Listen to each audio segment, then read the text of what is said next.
atau yang biasa disebut dengan palmar, ini posisinya berada di depan atau anterior pada posisi anatomi.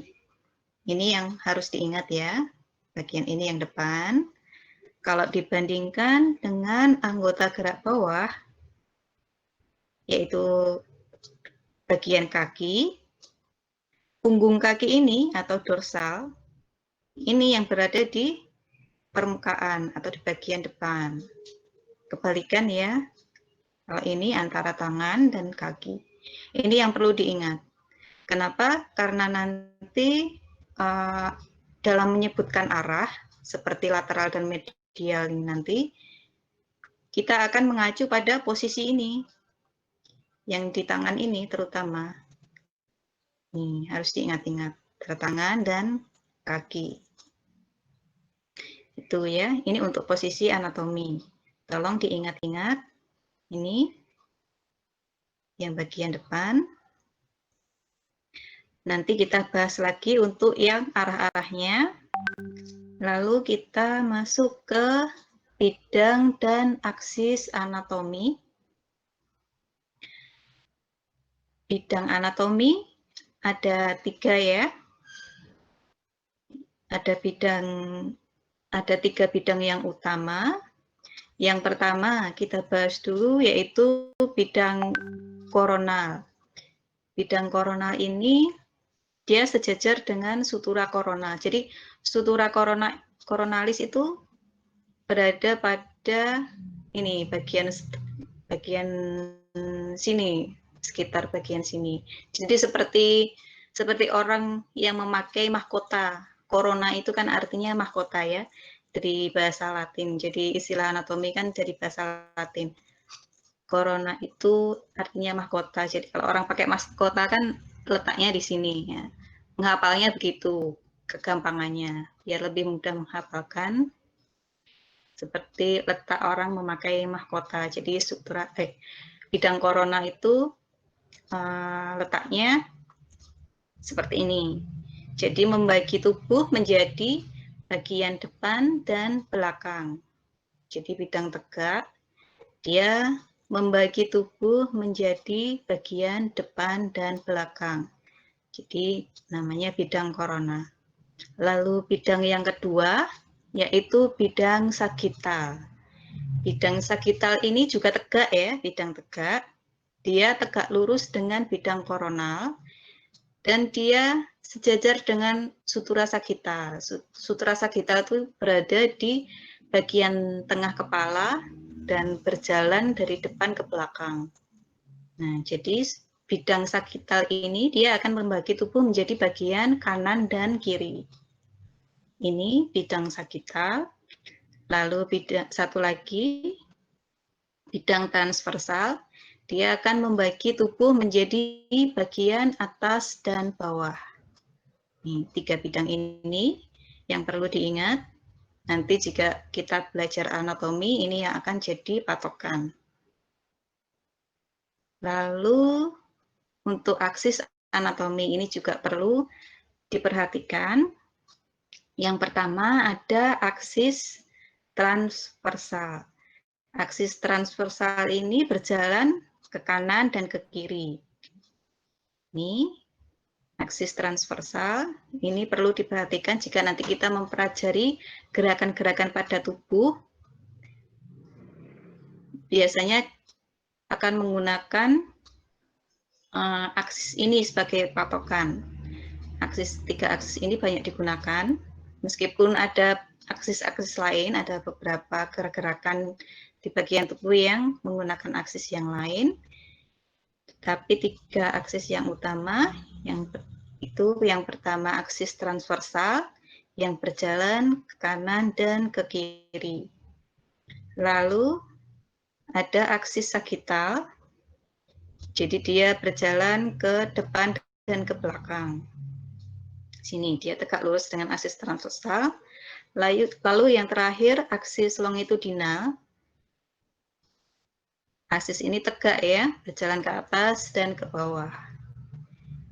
Jadi ada 3 bidang, ada juga 3 aksis. Ini sebagai patokan ya untuk belajar gerakan nanti. Lalu untuk garis orientasi kita lewati dulu. Kita belajar istilah-istilah ini ya. Istilah arah pada tubuh.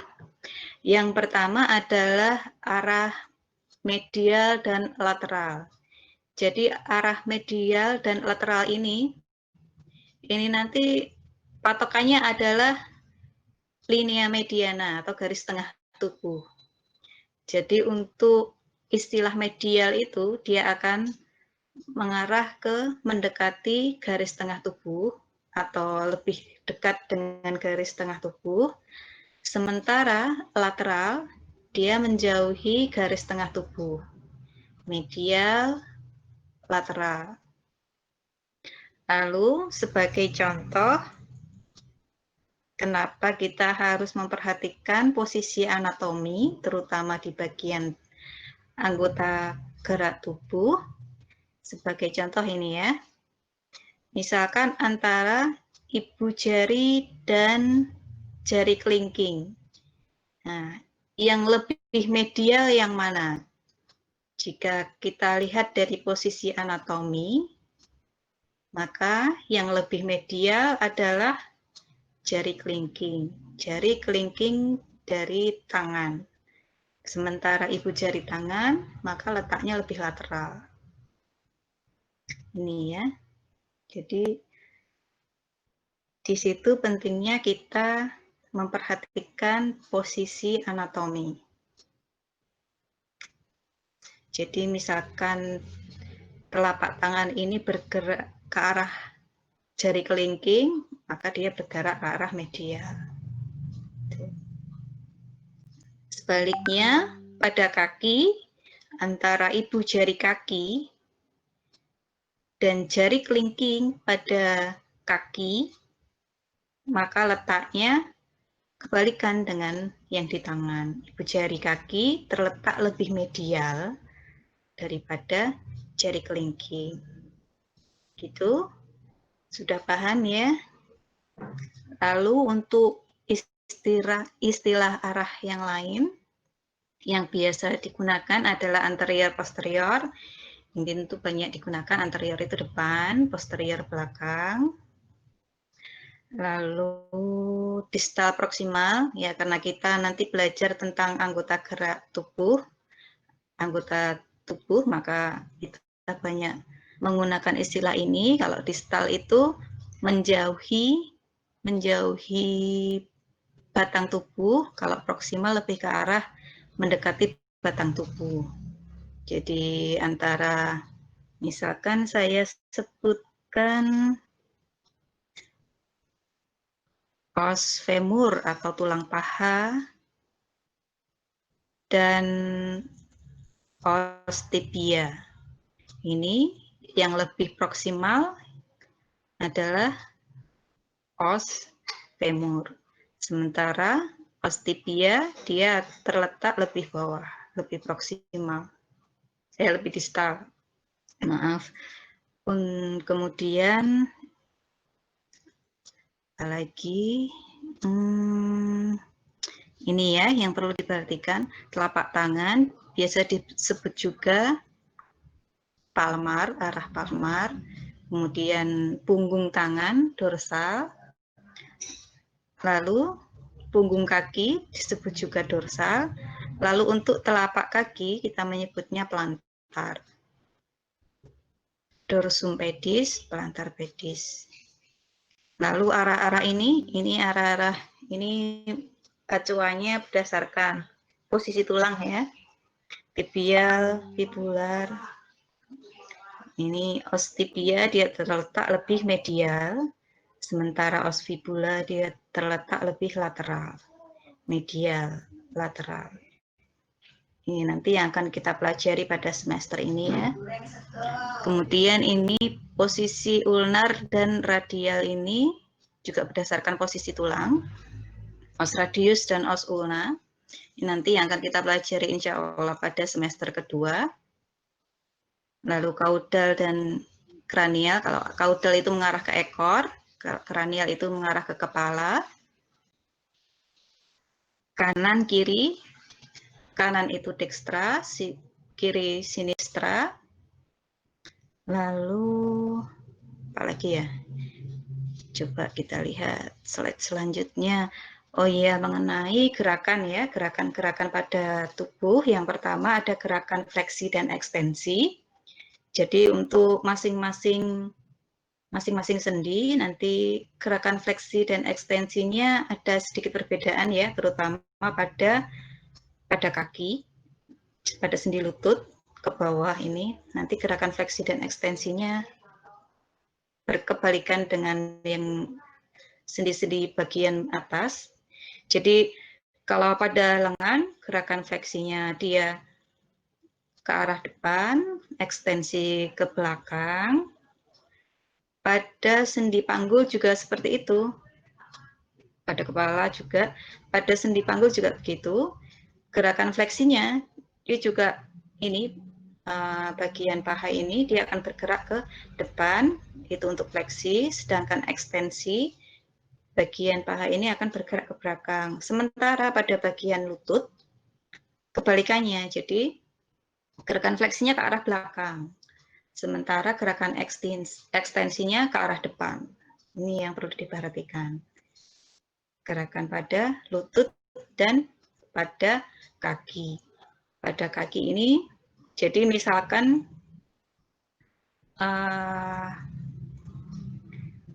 punggung kaki ini kita tekuk ke sini.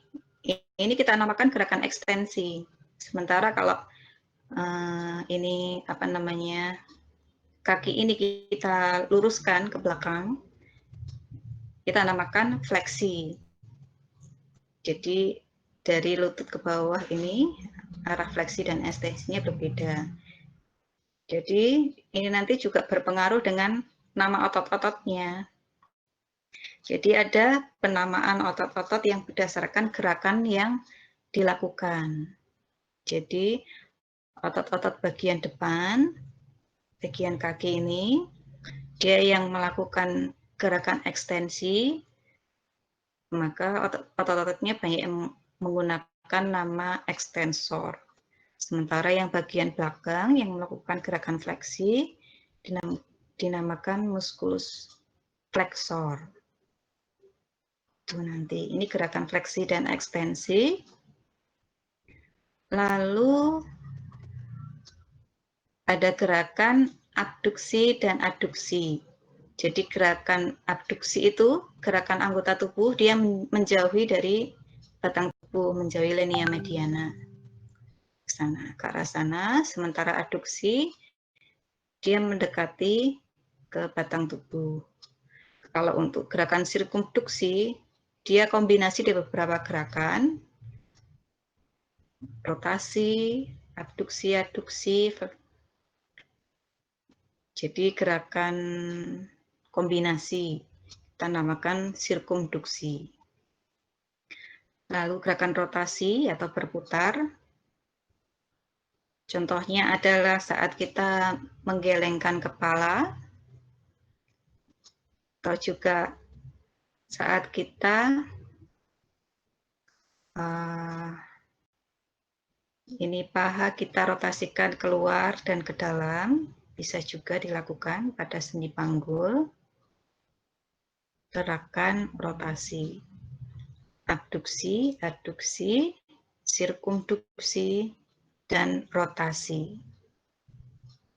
Coba kita lihat, oh sudah cukup ya. Kalau untuk yang di video gerakannya lebih banyak ya, dibahas satu persatu secara rinci. Coba nanti kalau ini kita lihat lagi videonya ya. Kita lanjutkan dulu istilah-istilah bangunan pada tulang.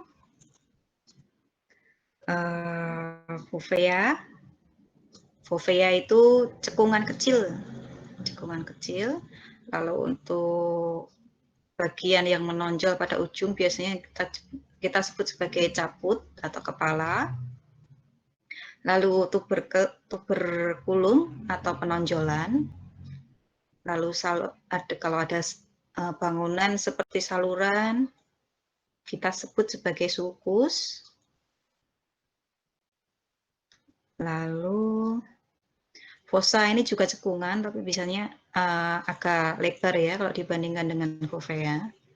Fossa, tuberositas itu biasanya permukaan yang agak kasar gitu ya, kita namakan sebagai tuberositas. Biasanya tempat perlekatan untuk otot ya. Kalau ada bagian tulang biasanya kita namakan dengan tuberositas, itu biasanya sebagai tempat perlekatan otot di sana. Kemudian ada juga yang disebut kondilus. Biasanya ini adalah penonjolan untuk berartikulasi atau membentuk sendi dengan tulang yang lain. Nah, biasanya di ujung tulang, kondilus. Ini di os humerus ya. Ini femur. Nanti pada os tibia juga ada kondilus. Nah, ini nanti yang akan bertemu dengan os tibia. Kalau ini humerus. Lalu ini bagian dari tulang gelang panggul ya. Ini gelang panggul, ini tulang panggul, os coccyx. Lalu ini sakrumnya. Nah, ini nanti yang akan kita pelajari ya. Salah satu tulang yang akan kita pelajari nanti, os coccyx, terdapat crista. Nah, crista itu tepi yang menonjol di sini. Os coccyx dia punya crista di bagian atas. Lalu bagian ini dinamakan fossa, cekungan ya. Cekungan yang cukup lebar ya pada os coccyx ini, fossa atau cekungan. Itu beberapa istilah pada tulang. Nanti kita akan mengenal istilah sambil belajar nanti ya. Kalau ini pada tulang tengkorak ya, ada foramen atau lubang, sinus. Sinus itu rongga berisi udara. Jadi di dalam tulang-tulang pembentuk wajah itu, dalamnya itu istilahnya ada rongganya, rongga yang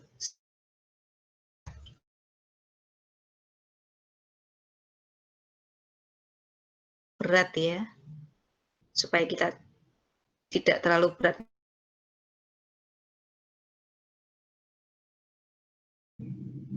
Kalau foramen itu lubang yang kecil, visura itu celah, seperti celah yang sempit. Kalau kanal itu saluran ya, terowongan gitu. Kanal, protuberansia itu penonjolan. Contohnya. Lalu kita belajar beberapa regio pada tubuh. Nah, beberapa istilah yang digunakan pada anggota gerak atas atau membrum superius. Jadi membrum superius itu artinya anggota gerak atas, membrum inferius anggota gerak bawah. Jadi superior itu artinya atas, inferior bawah. Membrum atas anggota tubuh bagian bawah. Kita terbagi menjadi 3 bagian utama. Pada anggota gerak bagian atas ada regiobrium atau yang biasa kita sebut lengan atas, ini brachium. Lengan bawah antebrachium, lalu bagian tangan kita sebut sebagai manus. Lalu untuk anggota gerak bagian bawah, untuk paha kita sebut sebagai femur.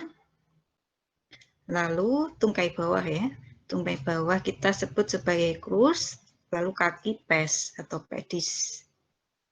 Lalu ini untuk batang tubuh, ada caput atau kepala, kolum atau leher, Lalu bagian batang tubuh atau trunkus terdiri dari dada atau toraks, abdomen atau perut, dan pelvis. Ini pembagian secara garis besar ya. Nanti untuk ada berbagai macam pembagian, ada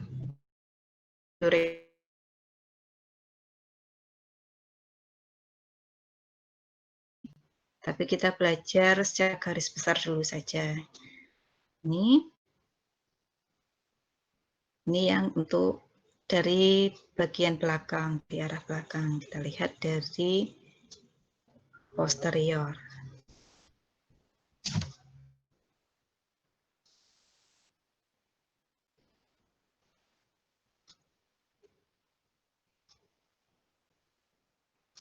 Nah, ini kita kenalan dulu ya dengan beberapa istilah yang nanti akan banyak kita gunakan. Jadi kita akan belajar tentang istilahnya sistem muskuloskeletal ya, terutama anggota gerak bagian bawah untuk semester pertama ini. Jadi ini nanti istilah-istilah yang banyak digunakan. Yang pertama adalah os atau tulang. Untuk jamaknya kita menyebutnya ossa. Ini pakai bahasa Latin semua ya. Jadi kalau ada yang bisa berbahasa Latin, saya rasa cukup mudah belajar anatomi ya. Kemudian untuk musculus atau otot, jamaknya kita menyebutnya musculi. Lalu articulatio, jamaknya menyebutnya articulationes. Ligamentum, jamaknya kita menyebutnya ligamenta. Lalu nervus atau saraf, untuk jamaknya kita menyebutnya nervi. Kemudian ini membri superior, membri inferior sudah. Longum panjang, brevis pendek, digiti jari. Nah, ini untuk yang topik pertama. Coba.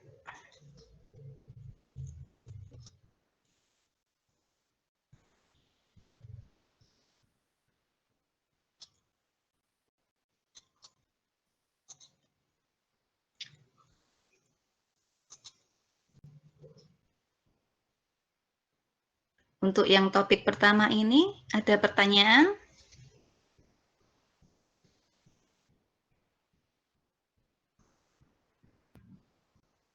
Saya, Bu. Iya, monggo. Dari siapa? Lutfi ya. Kan Yeah.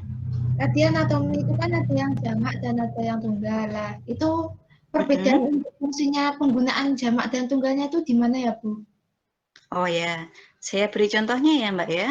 Jadi misalkan saya mau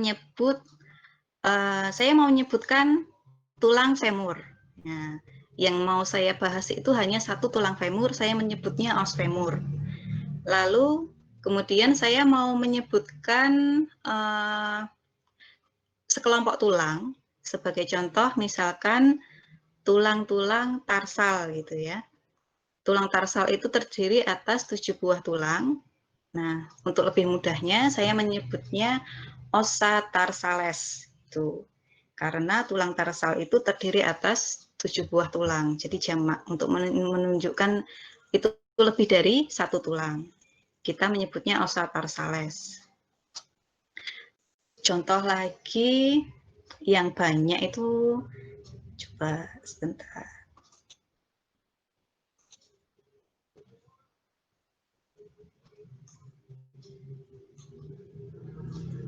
Artikulasio. Jadi misalkan pada jari-jari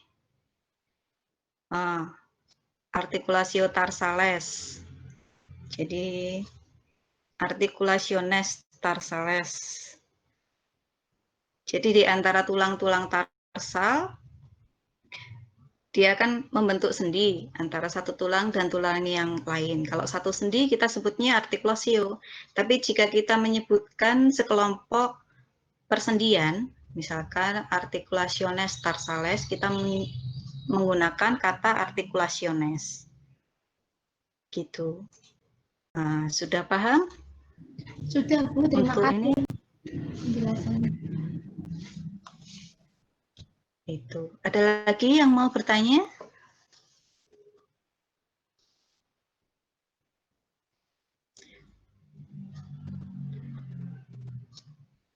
Anatomi memang ini ya, agak banyak menghafalnya ya. Agak membosankan ya, banyak menghafalnya. Coba sebentar. Videonya ada nggak ya di laptop ini? Kalau ada kita lihat videonya yang kemarin ya.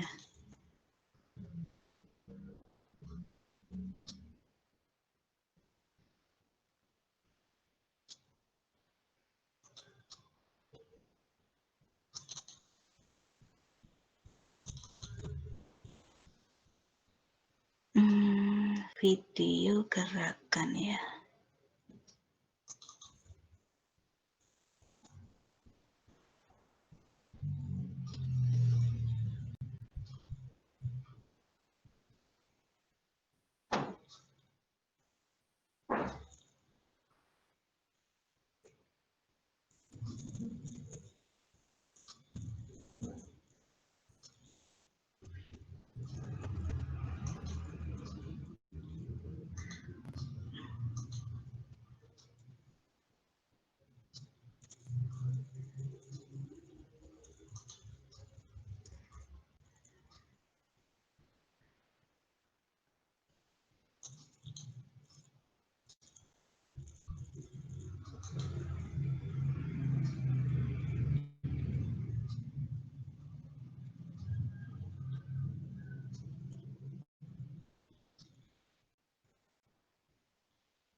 Kalau untuk topik yang kedua, ada yang mau ditanyakan?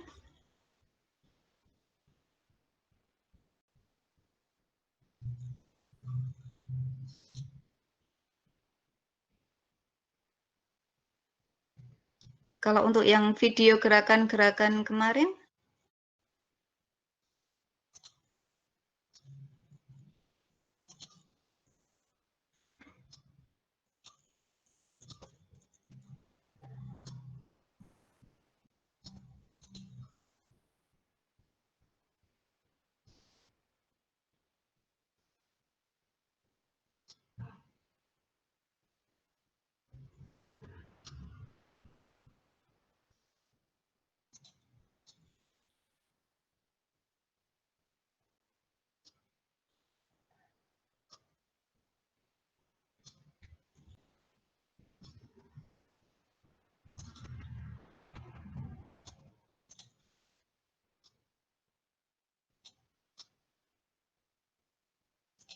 Jadi ini video yang kemarin.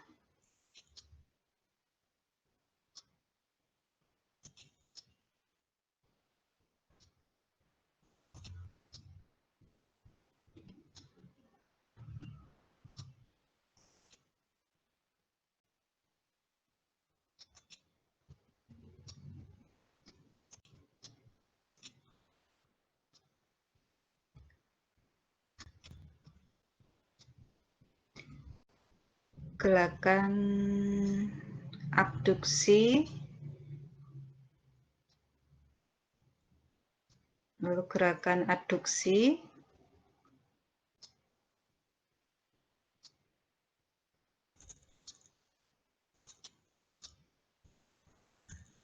lalu gerakan rotasi,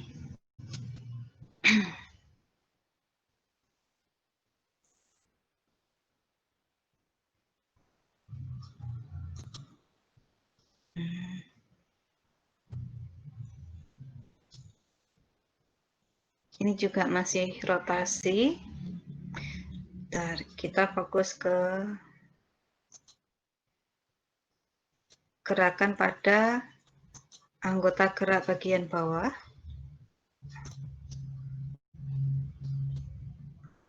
Ini fleksi pada sendi panggul, gerakan ekstensi pada sendi panggul, gerakannya ke bawah arahnya, lalu abduksi, menjauhi linea mediana, lalu adduksi mendekati linea mediana,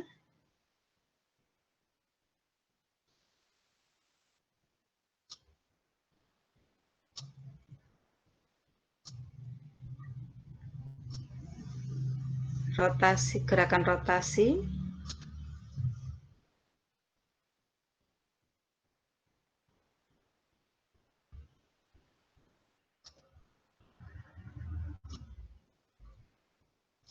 lalu gerakan sirkumduksi,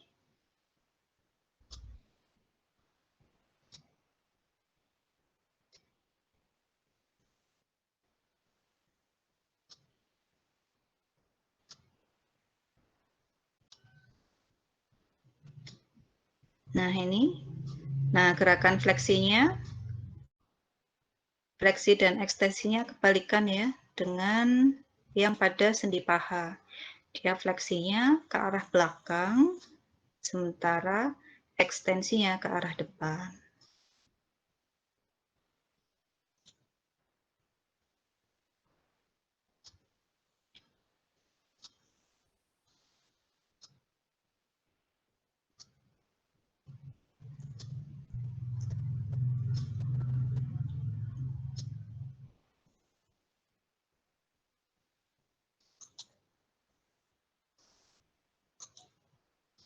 Nah, ini ya, bagian depan kaki ini merupakan bagian ekstensor karena dia melakukan gerakan ekstensi. Sementara bagian belakangnya dia adalah permukaan fleksor karena otot-ototnya yang melakukan gerakan fleksi.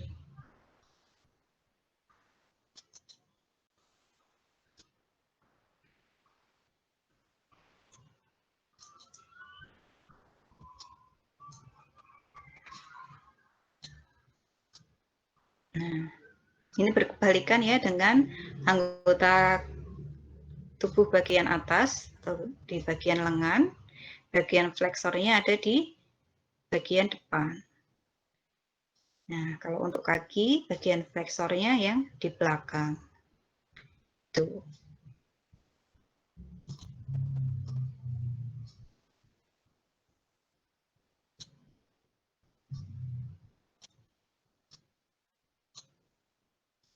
Nah, ini ankle joint ya ini, atau sendi pergelangan kaki. Ini bagian dorsum pedis atau punggung kaki. Ini bagian plantar pedis atau telapak kaki. Jadi untuk bagian ini ekstensinya ke arah depan. Ya, diingat-ingat ekstensinya ke arah depan. Nah, fleksinya ke arah belakang.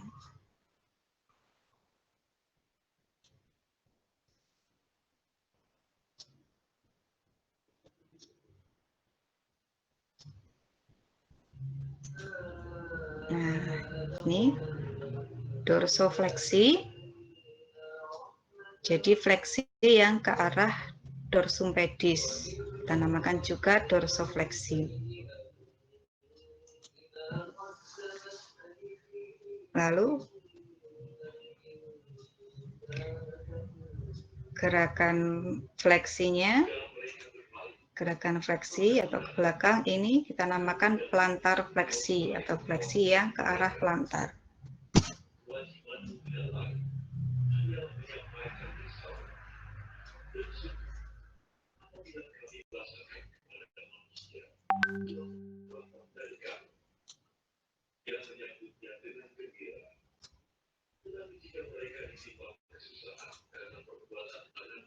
Lalu ini gerakan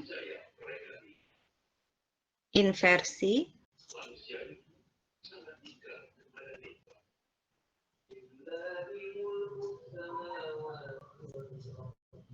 Nah, kita angkat bagian medial kaki, lalu eversi. Kita angkat bagian lateral kaki, kita namakan eversi.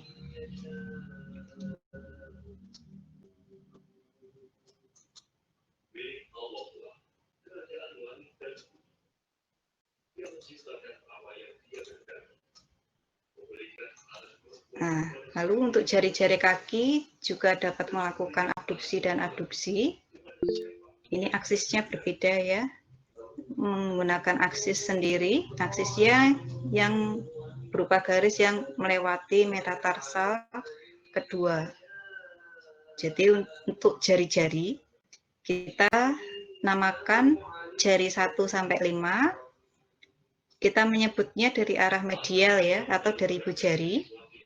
Jadi 1, 2, 3, 4, 5. Jadi ibu jari atau hallux itu adalah digiti pertama, ini digiti kedua,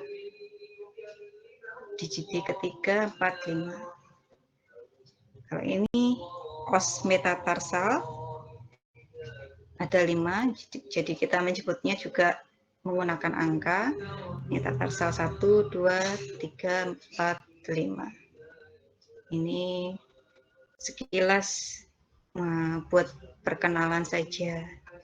Nanti kita akan pelajari lebih lanjut di topik-topik selanjutnya.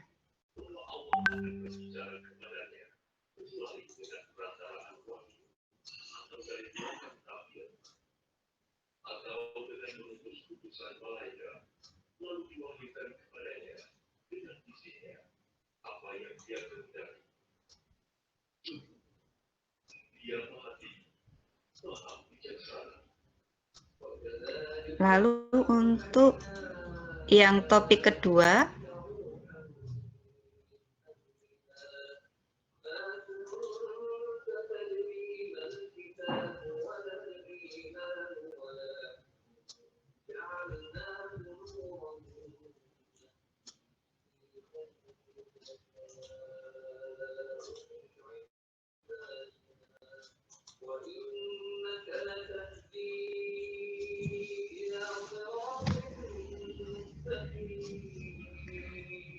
untuk topik kedua mengenai sistem otot, sistem skeletal ya. Ini kita bahas mengenai struktur tulang panjang. Nah, ini adalah contoh sebuah tulang panjang. Jadi bagian-bagiannya cukup lengkap ya, cukup bisa mewakili untuk belajar struktur tulang. Yang pertama ada bagian epifisis. Bagian epifisis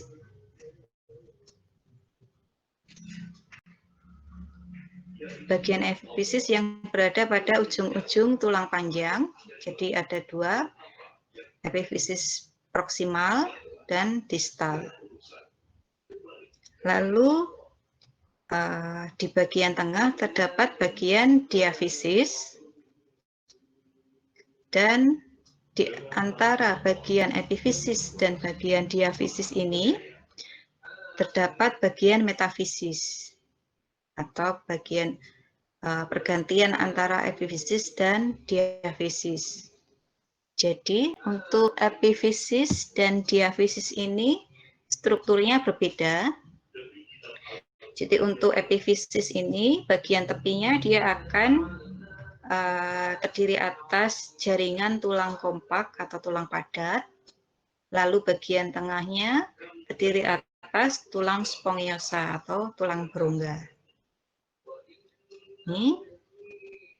Lalu untuk bagian diafisis dia tepinya berupa jaringan tulang padat, lalu di tengahnya terdapat rongga sumsum tulang kuning.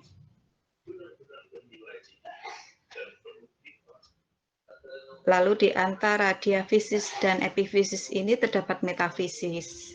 Yang menjadi ciri khas metafisis ini adalah adanya linea epifisialis atau diskus epifisialis. Jadi pada tulang panjang yang masih tumbuh atau tulang pada anak-anak yang masih bisa tumbuh, linea epifisialis ini masih berupa tulang rawan yang biasa disebut sebagai diskus epifisialis. Jadi tulang rawan ini nanti yang akan berganti atau membentuk tulang padat. Jadi dari diskus ini tulang panjang bisa tumbuh memanjang, jadi ke atas dan ke bawah. Jadi panjangnya bertambah atau pertumbuhan memanjang dari tulang. Berasal dari sini. Jadi misalkan kita lihat foto ronsen dari suatu tulang panjang seorang anak yang masih tumbuh. Nah, bagian ini, diskus epifisialis ini yang masih berupa tulang rawan ini biasanya tampak kelihatan hitam, sementara bagian tulang yang lain yang sudah berwujud tulang padat, dia akan terlihat putih. Tuh. Kemudian, bagian luar dari tulang ini dibungkus oleh suatu selaput tipis yang namanya periosteum. Nah, lapisan periosteum ini dia berisi serabut saraf dan pembuluh darah. Jadi misalkan periosteum ini sampai terangsang atau terluka, nah itu yang akan membuat kita bisa merasakan nyeri. Jadi lapisan ini yang membuat kita bisa merasakan rasa nyeri pada tulang. Ini ada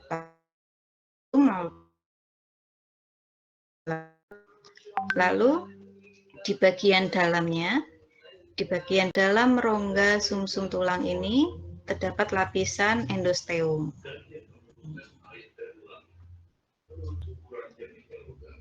Itu kemudian bagian epifisis ini pada tulang, pada sendi sinovial, pada tulang yang membentuk sendi sinovial, maka tulangnya dia ini akan dilapisi oleh suatu tulang rawan di bagian ujung-ujungnya.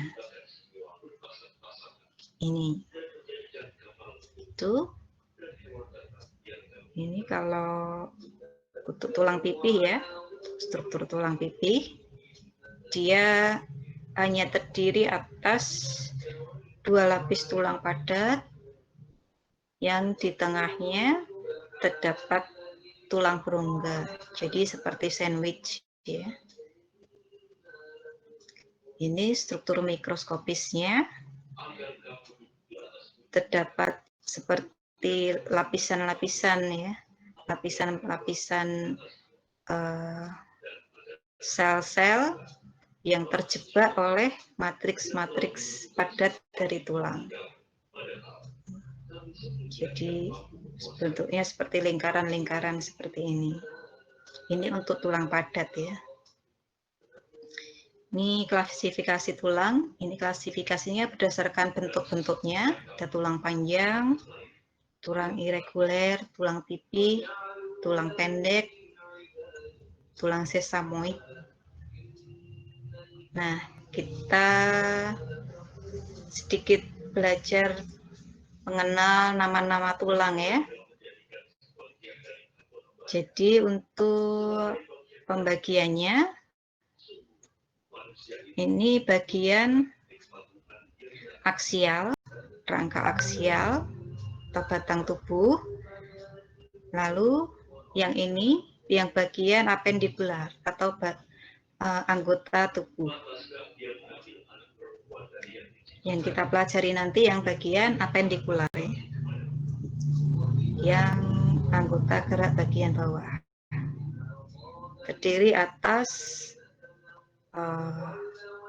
os kokse atau ini ada gelang pelvis ya. Gelang pelvis atau pelvic girdle atau gelang panggul. Terdiri atas 2 buah tulang pelvis atau os kokse, lalu di tengahnya ada os sacrum. Jadi os sacrum ini bagian dari tulang belakang. Ini adalah gelang pelvis. Lalu anggota gerak bebasnya terdapat os femur atau tulang paha, patella, tempurung lutut, os tibia, os fibula, ossa tarsales, ossa metatarsales, dan phalanx. Ini.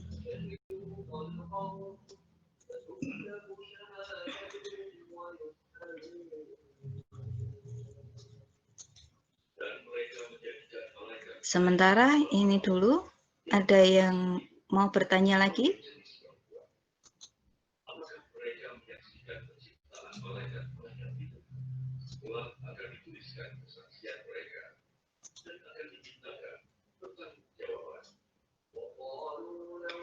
Ini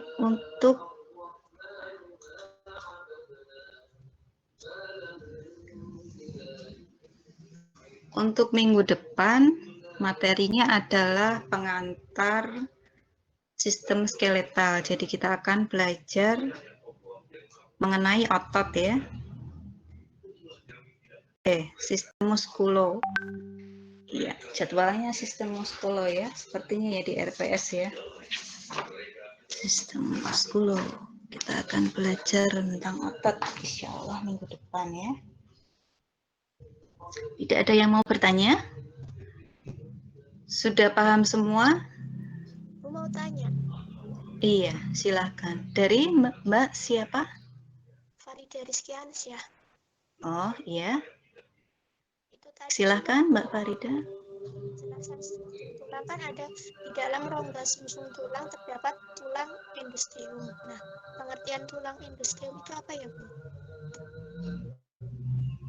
Oh, endosteum ya Mbak ya? Iya. Maaf, agak terputus-putus. Ya? Pengertian dari tulang endosteum itu. Oh, ya.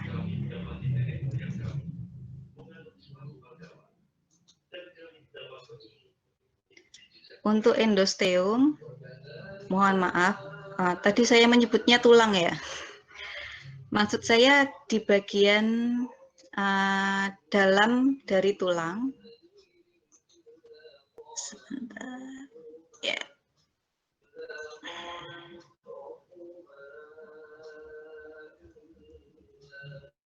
Jadi di bagian dalam sini, jadi kan tulang panjang tuh di dalamnya ada rongga sumsum tulang. Nah, di bagian dalamnya ini ada lapisan yang namanya endosteum. Jadi suatu lapisan seperti periosteum. Kalau periosteum itu namanya lapisannya berada di luar. Jadi karena berada di luar maka namanya periosteum. Sementara di bagian dalam terdapat juga lapisan seperti selaput gitu. Karena di bagian dalam namanya endosteum. Itu saja, cuma beda penamaannya saja sih Mbak itu. Jadi bukan tulang ya, tapi selaput.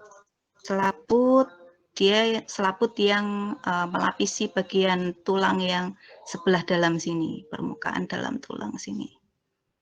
Nih, sementara yang bagian ya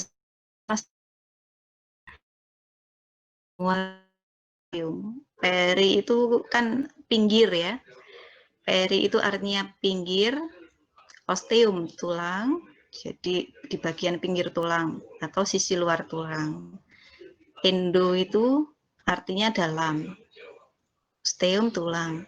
Jadi endosteum berada di dalam tulang atau yang melapisi bagian dalam dari tulang.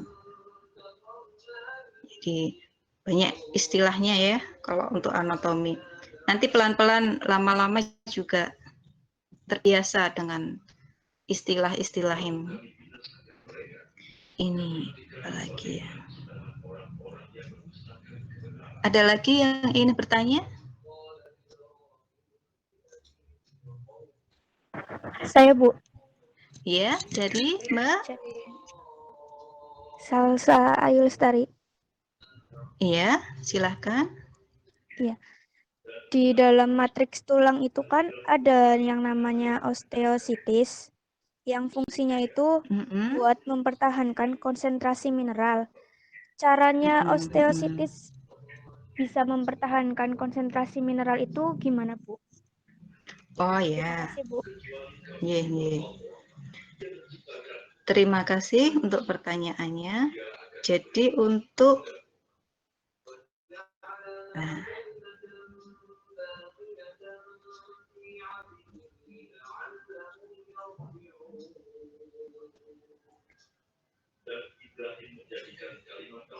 ini ya, osteosit. Osteosit ini dia fungsinya untuk mempertahankan konsentrasi dari matriks. Caranya, jadi setiap sel itu kan, setiap sel dia memiliki fungsi sendiri-sendiri ya. Memiliki fungsi masing-masing. Jadi kalau kita lihat di topik pertama itu kan yang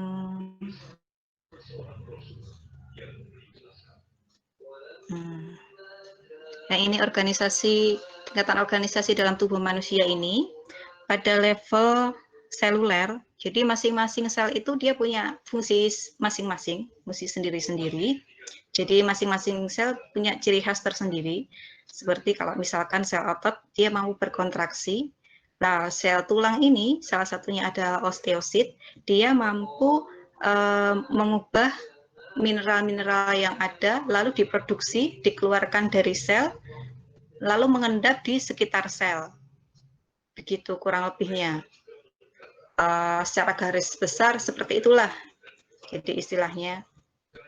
Jadi kalau untuk penjelasan tingkat molekulernya itu nanti butuh waktu yang panjang dan saya harus buka buku lagi, buku mengenai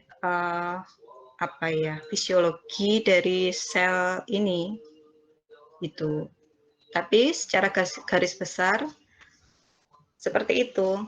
Jadi dia karena sel ini sudah memiliki karakteristik untuk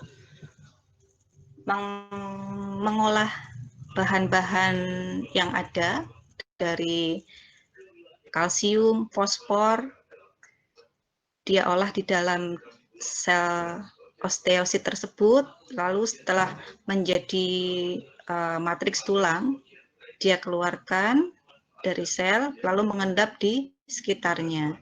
Kurang lebih seperti itu. Jadi untuk matriks tulang itu, dia akan bentuknya kristal hidroksiapatit.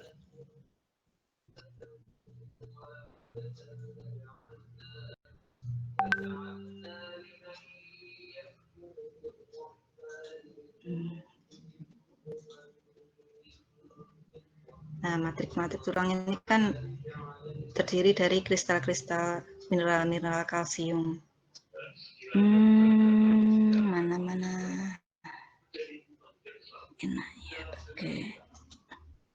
Nah, dia kan osteosit itu kan dia terjebak di sini, lakuna sini. Jadi awalnya dari osteoblas, dia akan mengolah bahan-bahan mineral, kemudian dikeluarkan dalam bentuk kristal hidroksiapatit yang mengendap di sekelilingnya, lalu lama-lama mengeras menjadi lamela-lamela ini. Lalu setelah terjebak dia berubah menjadi osteosit ini. Sudah cukup paham belum, Mbak? Atau mungkin nanti minggu depan kita bahas lagi kalau masih belum jelas. Oh ya, Bu. Terima kasih, Bu. Ya.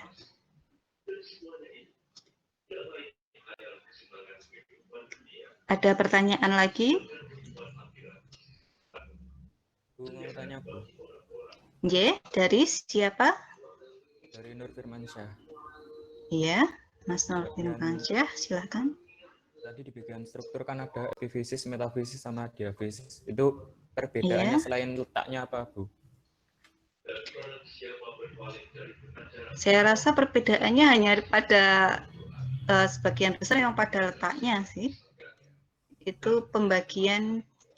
Jadi pada tulang panjang ini, kalau untuk istilahnya, untuk patokannya memang hanya ini sih, dari letaknya. Kalau untuk perbedaan dari strukturnya,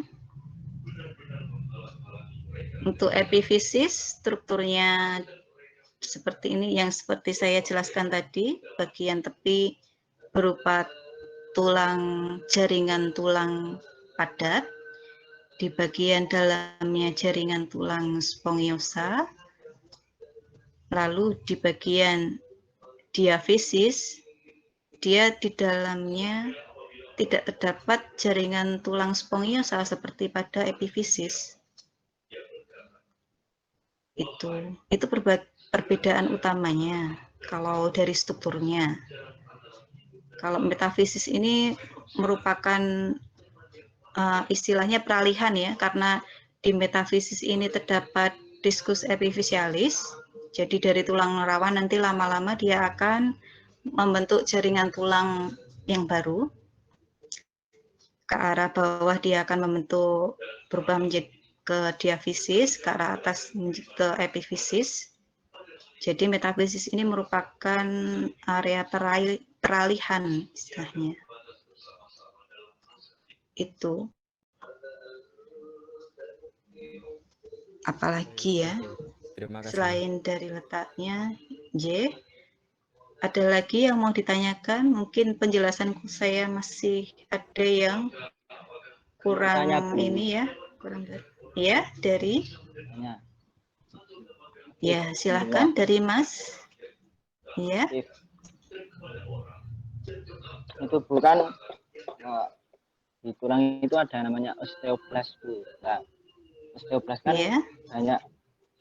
banyak terdapat di periosteum dan endosteum, Bu.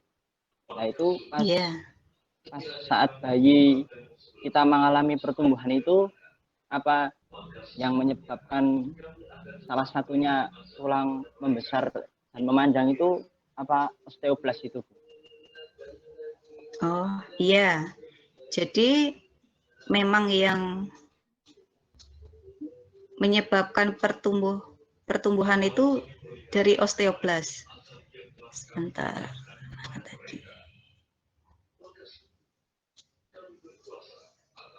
Nah, jadi awalnya sebelum jadi osteoblast, dia berasal dari sel osteogenik. Osteogenik dia berubah menjadi osteoblast. Osteoblast nanti jika dia sudah terkurung oleh matriks tulang, dia akan berubah menjadi osteosit. Jadi pada sel-sel pada tubuh kita itu dia memang bisa mengalami perubahan. Jadi awalnya dari ini menjadi ini, kemudian berkembang lagi menjadi itu. Jadi istilahnya seperti kalau pada secara individual, misalkan pada kupu-kupu dia akan mengalami metamorfosis gitu. Jadi istilahnya seperti itu. Kalau pada level organisme, contohnya adalah proses metamorfosis. Dia akan berubah dari ulat menjadi kupu-kupu. Kalau pada sel tubuh, dia juga mengalami perubahan. Tapi istilahnya bukan metamorfosis, istilahnya diferensiasi. Dia akan berdiferensiasi atau berubah menjadi sel yang fungsinya berbeda. Fungsinya berbeda dengan sel-sel awalnya. Kurang lebih seperti itu. Jadi pada bagian-bagian tulang yang mengalami pertumbuhan atau mengalami kerusakan, itu memang banyak osteoblastnya. Jadi fungsinya untuk proses istilahnya remodeling ya, remodeling atau pertumbuhan. Osteoklas ini merupakan satu-satunya yang bukan dari osteogenic cell ya. Dia dari sel darah sebenarnya. dari sel darah. Tapi dia berfungsi untuk menghancurkan sel jaringan-jaringan tulang. Tuh. Itu karena itu bukannya osteoklas ya, Bu? Ya? Itu yang bukan dari osteogen kelas. Iya. Itu osteoklas, Bu. Tadi. Iya, osteoklas itu dari sel darah. Kalau osteogenic cell itu nanti yang akan berdiferensiasi menjadi osteoblas dan osteosit. Bagaimana? Ada yang bagian mana yang masih belum ini?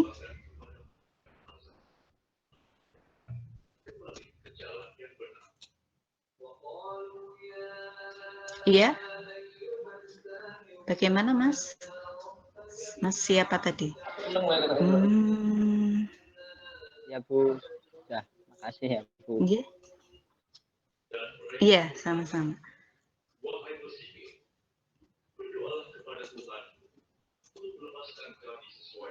Ini ya, osteoklas ini maksudnya. Ini berasal dari sel darah. Dia dari makrofag dan monosit yang berubah menjadi osteoklas. Kalau yang 3 ini dia sekufu ya istilahnya. Sekufu berasal dari osteogenic cell. Kalau ini dia berasal dari jaringan lain, dari jaringan darah. Itu untuk sel-selnya. Ada lagi yang mau bertanya? Silahkan. Untuk tulang.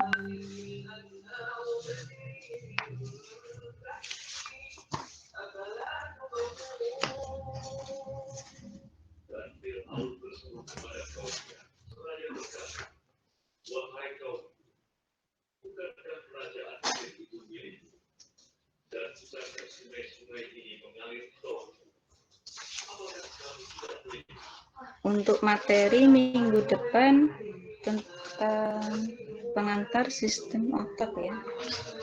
Ini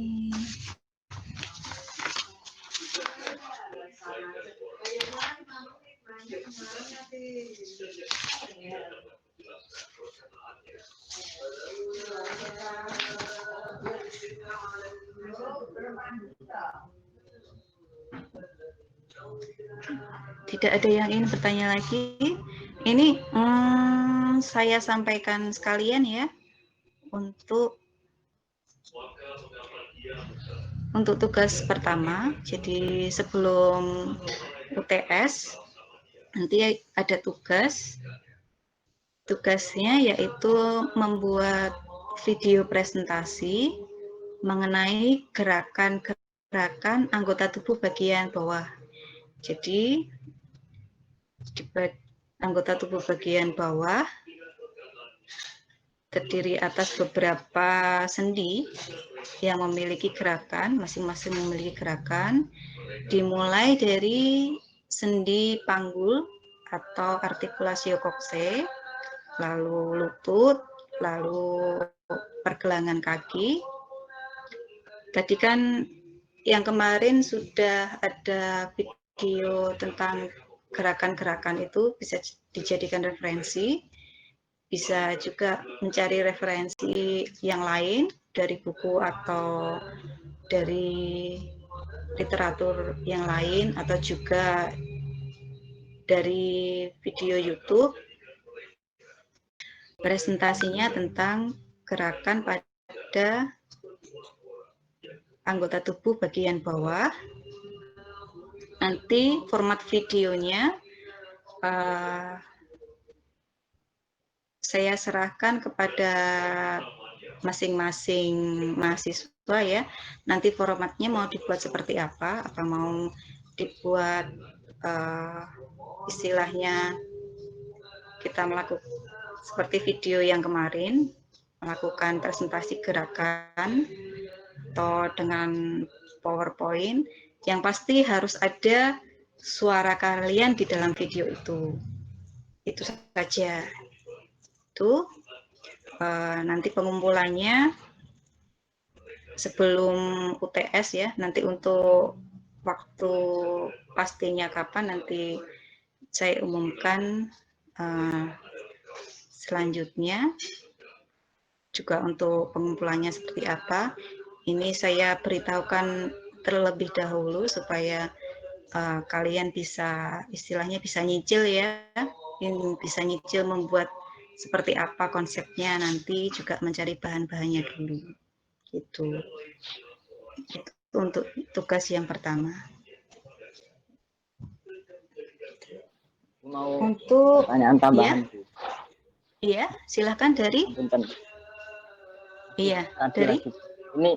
Oh, dari Afif, ya silakan. Iya, kan, silakan Mas Afif. Kan osteosit itu kan dari osteoblas yang terjebak karena tulang yang mengering toh Bu.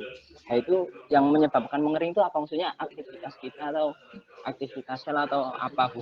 Kan nggak jelas. Oh iya, oh ya. Itu memang istilahnya proses yang benar-benar seluler ya, yang ditanyakan itu. Jadi dari sel osteosit itu, osteoblas itu tadi yang mengeluarkan matriks-matriks tulang yang padat itu, jadi dia bukan kering sih istilahnya, padat istilahnya padat, keras, dan karena keras sel itu terjebak di situ. Jadi karena matriks yang dia keluarkan tadi sifatnya padat. Kan kalau kita lihat apa ya contohnya, ada yang pernah patah tulang lalu digips, gips itu kan keras ya. Nah istilahnya seperti itu. Atau kalau kita lihat tulang-tulang misalkan tulang ayam atau tulang kambing atau tulang sapi kan padat. Ya padatnya itu karena mineral itu tadi. Jadi khasnya jaringan tulang itu pada matriksnya yang bersifat padat karena berisi kalsium itu tadi. Jadi istilahnya bukan kering ya, tapi padat. Itu. Jadi padatnya itu karena matriks yang dia keluarkan sendiri, dari yang dikeluarkan oleh sel itu sendiri. Kalau digambarkan seperti apa ya contohnya ya? Misalkan saya mainan lumpur gitu ya. Misalkan saya mainan lumpur. Jadi saya mainan lumpur yang basah. Lalu lumpur itu saya buat menjadi sebuah tembok yang mengelilingi saya. Dari sekeliling saya depan, belakang, kanan, kiri, lalu ke atas. Nah, lama-lama kan lumpur itu menjebak saya setelah kering. Nah, istilahnya seperti itu. Tapi pada tulang bukan kering ya, tapi padat karena kalsiumnya itu. Kalau lumpur kan dia karena awalnya lembek karena air, tapi kalau pada jaringan tulang karena ini apa namanya? Karena bentuk matriksnya itu dari bentuk mineralnya menjadi padat. Begitu. Bisa kira-kira bisa membayangkan tidak ya? Ya Bu, makasih Bu.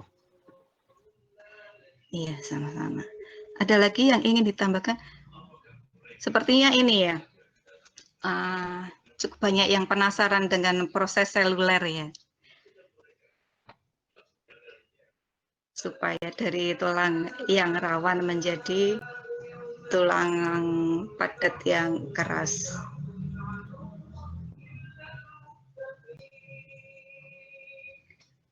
Ada lagi yang ingin bertanya?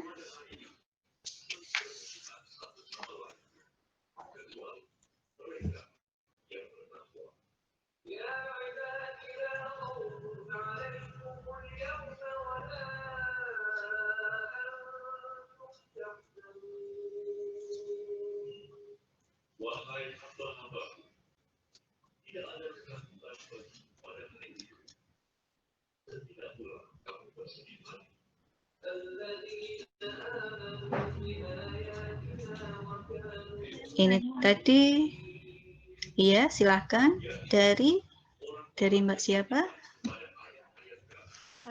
Berkaitan dengan tugas tadi ya, Bu. Itu deadline-nya kapan ya, Oh Bu? iya, deadline. Maaf. Iya. Untuk tugas yang pertama ya, Mbak? Iya. Oh iya, deadline-nya belum saya tentukan. Nanti saya beritahukan jika sudah fix nanti kapan harus dikumpulkan. Masih lama kok. Masih lama ya, sekitar sebelum UTS.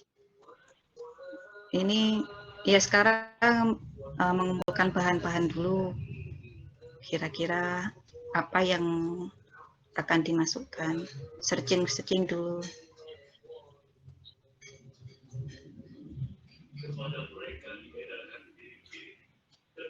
Ini. Ada lagi yang ingin ditanyakan? Ini saya mau tanya. Iya, silahkan dari Mbak Hani, iya? Ya. Iya, silahkan. Ini berarti ini ada anatominya, ada modulnya atau cuman dari PPT atau materi yang Ibu sajikan, atau apakah ada e-book dan segala macam? Terima kasih. Oh ya, untuk materinya dari saya ini modul yang kemarin sudah di-download itu, yang di Google Drive, modul anatomi gerak bawah, lalu dari PPT. Kalau untuk e-book yang lain-lain, ini ya bisa mencari sendiri, kalau e-book, atau bisa juga mencari di perpustakaan. Itu kalau untuk referensinya nanti bisa dilihat di modul ada, sepertinya ada daftar pustakanya ya, di modul sudah ada ya. Kalau tidak di modul, di RPS kemarin ada buku-buku referensinya ya. Kalau e-book ya monggo silahkan dicari sendiri, ada banyak yang ini bisa dipakai untuk e-booknya. Kalau untuk yang e-book free ya, untuk open source atau free itu yang saya pakai itu TM. Coba dicari di daftar pustaka yang TM itu, dia itu free, open source. Kalau yang lain kan dia ada lisensinya. Lisensinya tidak open source. Kalau untuk Soputa yang lain-lain kan ini ya, ada lisensinya. Coba Ya, makasih. Coba ini cari ya, sama-sama. Kalau untuk referensi di YouTube juga cukup banyak video-video. Jadi ada banyak universitas juga yang sudah ada video, misalkan video pengantar anatomi atau video tentang gerakan, itu banyak juga video di situ. Tapi kalau untuk yang saya rekomendasikan ya ini yang saya share itu. Coba dibuka di Soleta, ada linknya kok, linknya YouTube yang kemarin anatomi movement itu. Kalau untuk video yang lain banyak juga sih saya temukan di YouTube, untuk misalkan kuliah pengantar anatomi gitu ada juga. Tuh.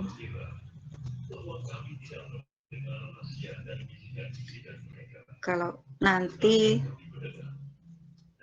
atlas anatomi yang open source itu TM itu apa sih namanya? Sebentar.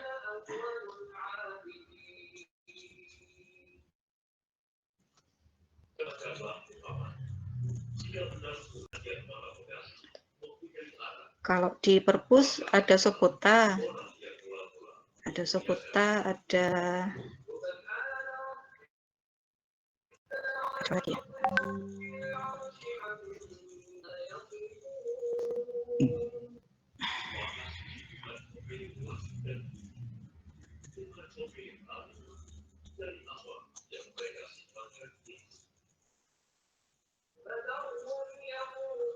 Nanti kalau untuk pengantar memang videonya nggak begitu banyak ya kalau untuk pengantar. Nanti kalau sudah masuk di materi, ya ada insya Allah ada videonya, sebenarnya video dari YouTube sih, video dari YouTube karena ya kebanyakan berbahasa Inggris ya, yang dari YouTube itu, yang saya dapat dari YouTube itu kebanyakan memang berbahasa Inggris, jadi coba saya terjemahkan sendiri. Nanti untuk linknya ke YouTube-nya ke video aslinya yang berbahasa Inggris, saya bagikan lewat Soleta ya.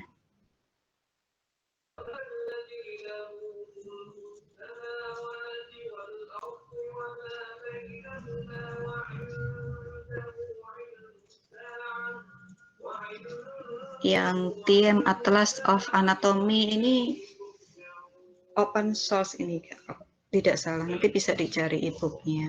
Ini yang berbahasa Inggris. Yang bahasa Indonesia ada juga kok. Yang Subota ini ada yang bahasa Indonesia. Coba dicari di perpustakaan ada. Lalu yang anatomi klinis ini juga di perpus juga ada ini. Anatomi klinis berdasarkan sistem ini ada juga di perpus. Subota ini ada atlasnya, ada juga buku ajarnya. Itu.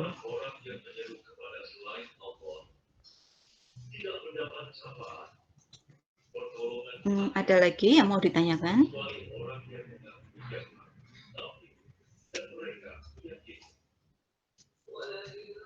Tadi 40 mahasiswa sudah ikut semua ya? Sudah masuk semua 40. Sudah ya? Sudah, Bu.